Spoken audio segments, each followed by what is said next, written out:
ताज़ा सवाल इंडिया का देख रहे हैं आप। और अब बात मथुरा मामले की करते हैं। यहाँ पर ईदगाह मस्जिद सर्वे पर फिलहाल रोक नहीं होगी। यहाँ पर सुप्रीम कोर्ट ने इलाहाबाद हाई कोर्ट के सर्वे के आदेश पर रोक लगाने से इनकार किया है और कहा कि हम किसी आदेश को स्टे नहीं कर रहे हैं।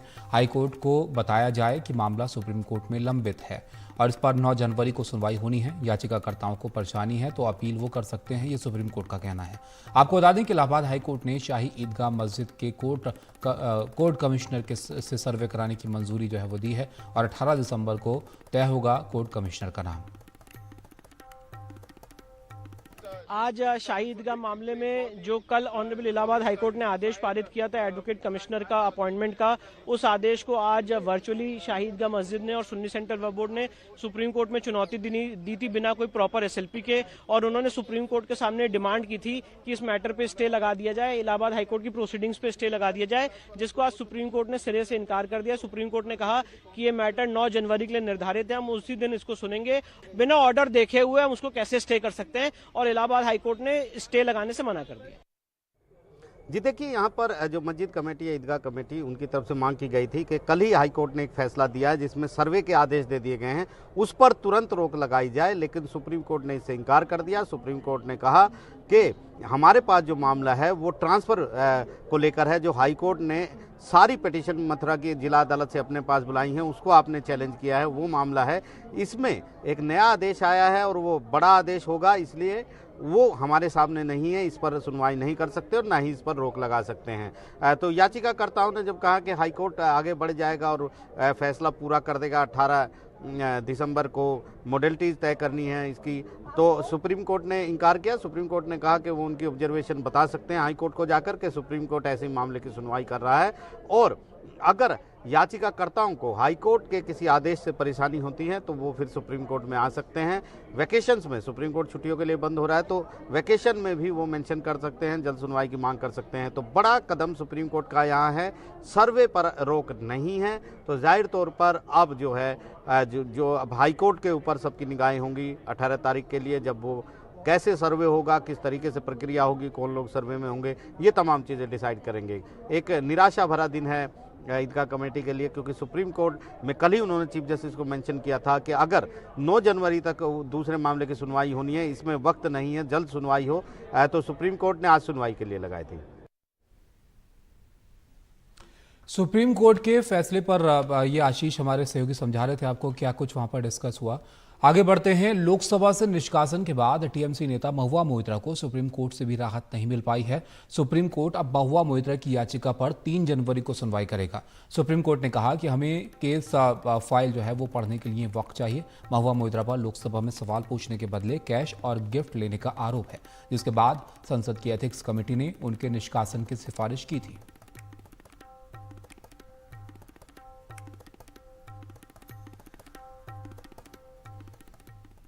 आज राजस्थान की कमान भजनलाल शर्मा ने संभाल ली है और बीजेपी स्पष्ट बहुमत लेकर यहां पर आई है। भजनलाल शर्मा ने अपने 56वें जन्मदिन पर मुख्यमंत्री पद की शपथ ली। वो जयपुर की सांगनेर सीट से चुनाव जीते हैं और वो पार्टी में सक्रिय होने के साथ साथ आरएसएस और एबीवीपी से जुड़े रहे हैं। राजस्थान में 33 साल बाद कोई ब्राह्मण मुख्यमंत्री बना है। इसके अलावा आज 2 उप मुख्यमंत्रियों ने भी शपथ ली। जयपुर की विद्याधर नगर सीट से विधायक दिया कुमारी उप मुख्यमंत्री बनी, जबकि दूसरे उप मुख्यमंत्री प्रेमचंद बैरवा बने हैं, जो 54 साल के बैरवा भी जयपुर जिले की ही दूदू विधानसभा सीट से चुनाव जीते हैं। राज्यपाल कलराज मिश्र ने मुख्यमंत्री और उप मुख्यमंत्री को शपथ दिलाई। शपथ ग्रहण समारोह में पीएम मोदी के अलावा 15 केंद्रीय मंत्री और 11 राज्यों के मुख्यमंत्री भी वहां पर उन्होंने भी हिस्सा लिया।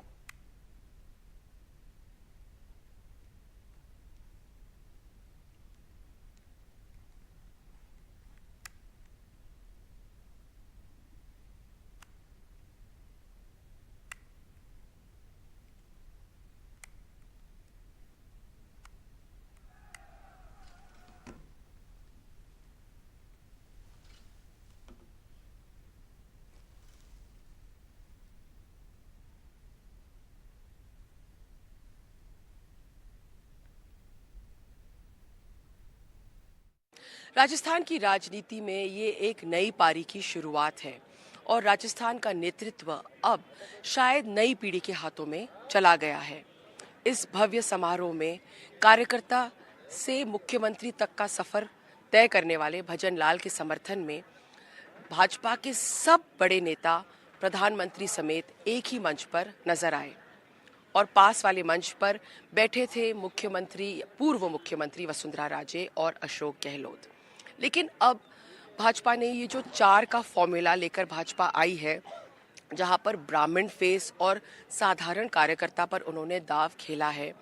एक राजपूत राजघराने की महिला दिया कुमारी को उप मुख्यमंत्री बनाया है और बैरवा जी को उप मुख्यमंत्री बनाया है। इसके बाद में अब लोकसभा चुनाव में दूसरी जो जातियां हैं उसको किस तरह से साधेगी बीजेपी।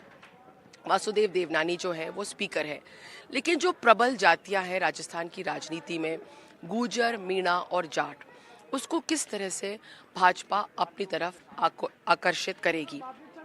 गुर्जर जो वोट है वो निर्णायक रहा है।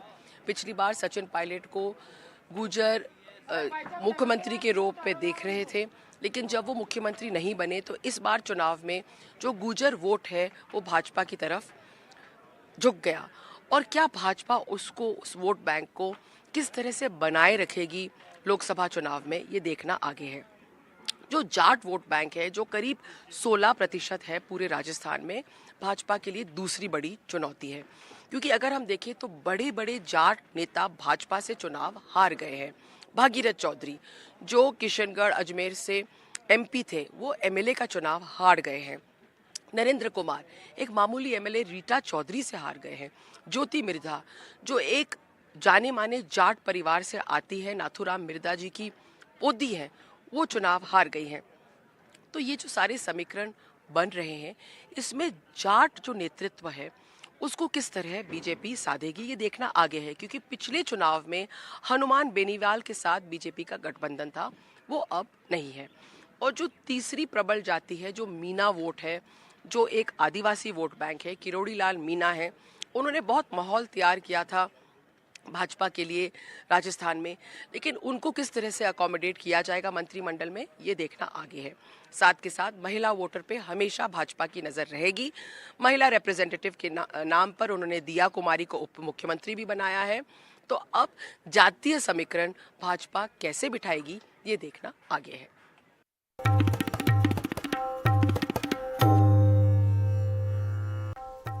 ब्रेक के बाद आपका स्वागत है। अब आपको एक ऐसी खबर दिखाते हैं जो आपको थोड़ा हैरान भी करेगी। यहाँ पर दरअसल चोरी का ये मामला था। एक व्यक्ति की बाइक जो है वो चोरी हो जाती है, लेकिन एक वो पोस्ट लिखते हैं, उसके बाद चोर उनकी बाइक को वापस वहाँ पर छोड़ जाता है।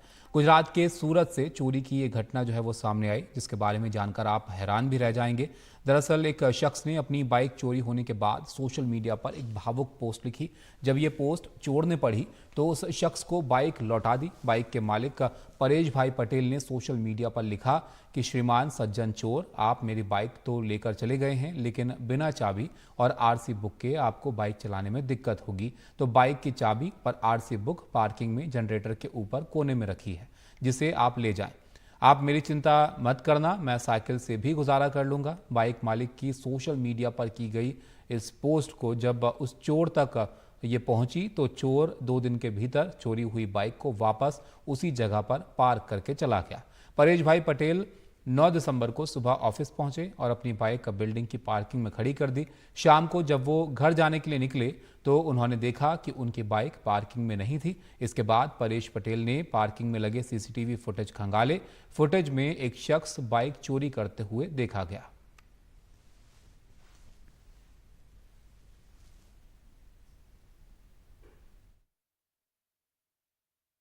शाम को 6:30 बजे के आसपास एक चोर आता है और मेरी बाइक लेके चला जाता है बिना चाबी के। तो दूसरे दिन मैंने पुलिस में कंप्लेंट की और उसके बाद में मैंने सोशल मीडिया पे एक पोस्ट डाली। वो सिर्फ चोर के लिए ही थी। उसने पढ़ा होगा और उसका आधे परिवर्तन हो गया। आधे परिवर्तन होने के बाद वो उसी पार्किंग में आके वो सीसीटीवी कैमरे के सामने ही मेरी बाइक रख के गया और जो उसने डैमेज किए थे, बिना चाबी के ले गया था तो वायरिंग में उसने डैमेज किया था, वो डैमेज भी रिपेयर करके और सीसीटीवी कैमरे के सामने ही रख के चला गया। ललित झा को कोर्ट में पेश किया गया है। संसद में सेन का जो आरोपी है उसको यहां पर ललित झा को कोर्ट में पेश किया गया और 7 दिन की पुलिस रिमांड पर इसे भेजा गया है। संसद में सेन का मास्टरमाइंड ललित झा को जो है वो बताया जा रहा है। ये ललित झा फरार था, पहले इसकी तलाश पुलिस को थी, उसके बाद इसे सरेंडर किया और अब यहाँ पर कोर्ट में इसको पेश किया गया, जहाँ से 7 दिन की पुलिस रिमांड पर ललित झा को भेजा गया है।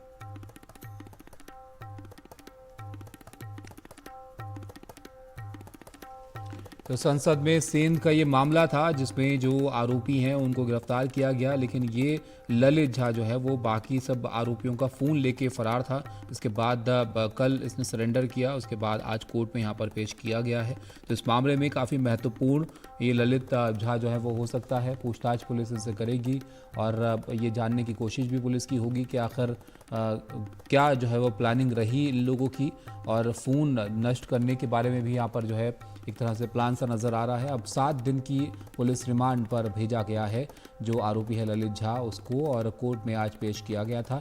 और अब संसद में सेंध का जो मामला था उसमें मास्टरमाइंड इसे बताया जा रहा है।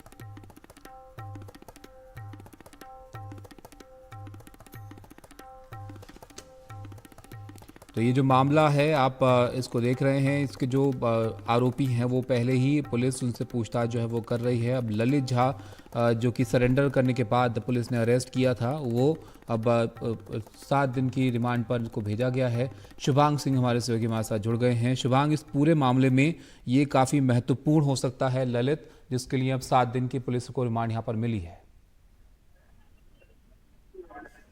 जी बिल्कुल, क्योंकि देखिए जिस तौर पर जा रहा है इस पूरे मामले में माना जा रहा है, क्योंकि ललित ही वो शख्स था सभी फोन को लेकर चला गया था, खुद पुलिस के सामने आकर के उसने सरेंडर कर दिया। उसके बाद उसका ये कहना कि मैंने सभी फोन को जला दिया है। तो पुलिस का रिमांड पाना फिलहाल मुश्किल है कि उसने सभी फोन को जला दिया है। पुलिस को अपनी पूछताछ करनी है, उसकी वजह से अभी कोर्ट में पुलिस की तरफ लॉयर थे, उनका ये कहना था कि पुलिस ज्यादा से ज्यादा समय की मांग कर रही है। लेकिन ऐसे में जो पुलिस ने 15 दिन की कस्टडी मांगी तो उन्हें 15 दिन की कस्टडी नहीं दी गई। इसमें 7 दिन की कस्टडी ही ललित झा की भी दी है, जो कि और बाकी 4 आरोपी हैं उनके लिए भी दी गई थी।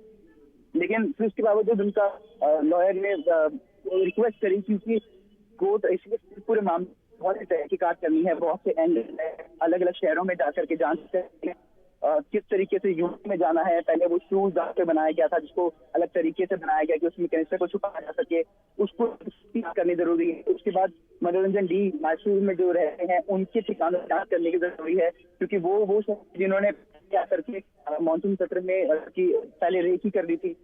तो लगातार ये तमाम जो बड़ी बड़ी चीजें हैं, बड़े बड़े एंगल यहाँ पर देखने को मिल रहे हैं, और ऐसे नए नए नाम रोज जुड़ जाना, जैसे कि अब महेश और नाम जुड़ गया है, उन्हें हिरासत में रखा गया है, उन्हें इसमें किया गया कि अब तक वो गिरफ्तार नहीं हुए हैं।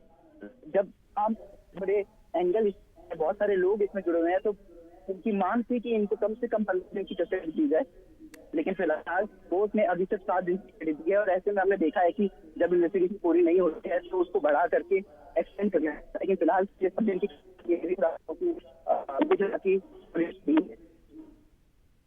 शुभांग, जैसे कि आप भी बता रहे हैं, एक और नया नाम यहाँ पर ललित के साथ अब शामिल हो गया है। ऐसे में ये भी पुलिस के जानना चाहेगी कि इन सब लोगों को जोड़ने वाली कड़ी कौन है, और भी लोग इसमें शामिल हो सकते हैं, क्योंकि लंबी प्लानिंग यहाँ पर लग रही है इसकी। जी बिल्कुल, और इसीलिए वो चाहते थे कि सभी जो फोन जिनको ललित बता रहा है कि उसने जला दिया है, वो सारे फोन पुलिस के हाथ लगते, क्योंकि फोन के मिलने से एक बहुत बड़ा खुलासा होता। किस तरीके से इन लोगों ने सभी जो चैट्स करते थे, किसी भी सोशल मीडिया ऐप के थ्रू करते थे, वो इनको मिल जाती, या उसके अलावा अगर ये किस तरीके से किस लोगों से कांटेक्ट में थे, किन किन लोगों से फोन पर बात करते, उसके बारे में इनको जानकारी मिल जाती, तो उससे पुलिस का काम थोड़ा आसान हो जाता है। यहाँ पर पुलिस की मुश्किलें बढ़ जाती है अगर उनको सभी फोन मोबाइल नहीं मिलते हैं, और सच में अगर ललित ने सभी को जला दिया है, तो ये जो आप देख सकते हैं कि किस तरीके से पूरी तरीके की प्लानिंग की गई थी। क्योंकि उसके बाद ललित खुद ही सामने आता है, खुद को सरेंडर कर देता है और बताता है कि उसने सारे फोन जला दिए हैं। तो ये तमाम चीजें हैं, कुछ ऐसे सवाल बहुत बड़े बड़े खड़े हो रहे हैं, क्योंकि रोज नया नाम चल रहा है, महेश, कैलाश। इसके अलावा अगर हम देखिए तो ललित की जान में, जिसको ललित ने सबसे पहले वीडियोस भेजी थी, वो उसके एनजीओ में, जिस एनजीओ में ललित जनरल सेक्रेटरी है, उस एनजीओ का मालिक है, उसको उसने सबसे पहले वीडियोस भेज दी थी। तो ऐसे में जब रोज रोज नए नए नाम जुड़ रहे हैं, तो पुलिस को फिलहाल करने की जरूरत है। और बहुत से ऐसे एंगल जो है हर तरीके से फिलहाल जो इन्वेस्टिगेशन है वो करने की जरूरत है, हर तरीके से तफ्तीश की जरूरत है। शुक्रिया शिवांग आपका सब जानकारी के लिए। तो यहाँ पर काफ़ी महत्वपूर्ण रहेगा पुलिस जब पूछताछ यहाँ पर करेगी ललित झा से, क्योंकि मास्टरमाइंड एक तरह से इसको बताया जा रहा है इस पूरे मामले का, और 7 दिन की पुलिस रिमांड यहाँ पर ललित झा की मिली है पुलिस को। एक ब्रेक के लिए यहाँ रुकते हैं।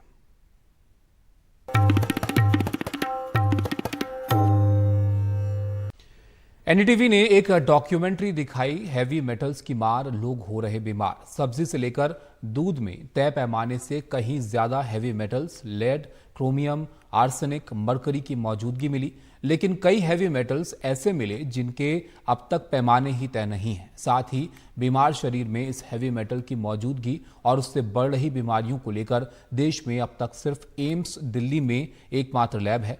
अब ऐसे लैब भी और बनाए जाएंगे और साथ ही जिन हैवी मेटल्स के पैमाने अब तक तय नहीं हैं उसको भी तय किया जाएगा। एनडीटीवी की रिपोर्ट पर केंद्रीय स्वास्थ्य मंत्री मनसुख मांडविया से हमारे सहयोगी परिमल कुमार ने खास बातचीत की।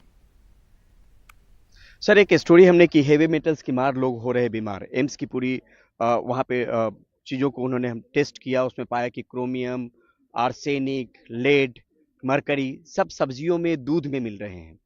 यहाँ पर सबसे बड़ी चिंता की बात यह है कि कई हेवी मेटल्स को लेकर फसाई के मानक तय ही नहीं है, जैसे एल्युमिनियम, कोबाल्ट, स्ट्रॉन्सियम, थैलियम। तो क्या ये हम सुनिश्चित करने की कोशिश करेंगे कि इन हेवी मेटल्स का पैमाना भी तय हो सब्जियों में? आवश्यक है। आज जिस टाइप के हेवी मेटल्स के लिए जिसका आज मानक तय नहीं है, उसका मानक तय करने के लिए फसाई और आईसीएमआर दोनों साथ में मिलकर काम कर रहे हैं। उसका प्रयोग और टेस्टिंग आज एम्स दिल्ली में हो रहा है और ये साथ में मिलके काम करके हमारा उसका मानक तय करके वो फिक्स करेंगे, ताकि आने वाले दिनों में उसकी सुनिश्चितता बने और ये मानक के आधार पर जो कोई प्लस माइनस आ रहा है वेजिटेबल्स में तो रिकमेंडेशन करे। मेटल आ रही तो कौन सी मेटल आ रही, किस में से आ रही है, कौन से क्षेत्र से आ रही है, जिस टाइप की मेटल, वहाँ सॉइल से, फूड ग्रेन से ये मेटल, सब्जी से मेटल, तो इस टाइप के रिसर्च के आधार पर तय करके हम उसमें बदलाव भी कर सकते हैं। इसलिए आवश्यक है कि फसाई और आरसीएमआर उसके ऊपर काम करके आउटपुट करें। एक और जो लैब है, एक ही मात्र लैब है हमारे पास, इकोटॉक्सिकोलॉजी लैब। इसकी जरूरत डॉक्टर भी बता रहे हैं, एम्स के डॉक्टर भी बता रहे हैं। क्या आने वाले वक्त में हमारे पास योजना है कि ऐसे लैब और बनाए जाएंगे? सर, इकोटॉक्सिको लैब आज दिल्ली एम्स में है। पिछले 1 साल में उसको ज़्यादा सशक्त भी करा गया है और आने वाले दिनों में और north, south, east, west 4 part में हम इस टाइप की लैब बनाएंगे। एक आखिरी सवाल सर, सैंपल में बहुत सारे सब्जियों में 21 में क्रोमियम, 20 में निकेल, इस तरह के हेवी मेटल्स मिले, तो क्या हम इस बात को लेकर भी सुनिश्चित करें कि सैंपलिंग लगातार उठाई जाए, जिससे पता चले कि कहाँ से सब्जियां आ रही हैं और उसमें किस तरीके से हमें ख्याल रखने की जरूरत है? उसके लिए हमारी मिनिस्ट्री पिछले 1 साल से लगातार काम कर रही है सैंपलिंग करने के लिए, और सैंपलिंग का आधुनिक टेस्टिंग करने के लिए भी कई मशीनें हमने एम्स में लगाए हैं और ये सैंपलिंग की प्रक्रिया सतत चालू है, चालू रखेंगे। और अलग अलग सेक्टर से, क्योंकि हमारे यहाँ अलग अलग भूभाग में अलग अलग टाइप की सॉइल है, तो ये बहुत बड़ा देश है, बहुत बड़ी डाइवर्सिटी है, सॉइल में भी डाइवर्सिटी है, तो उसका सैंपल लेके हम आगे बढ़ रहे हैं। बहुत बहुत शुक्रिया सर। नई दिल्ली से परिमल कुमार, एनडीटीवी इंडिया।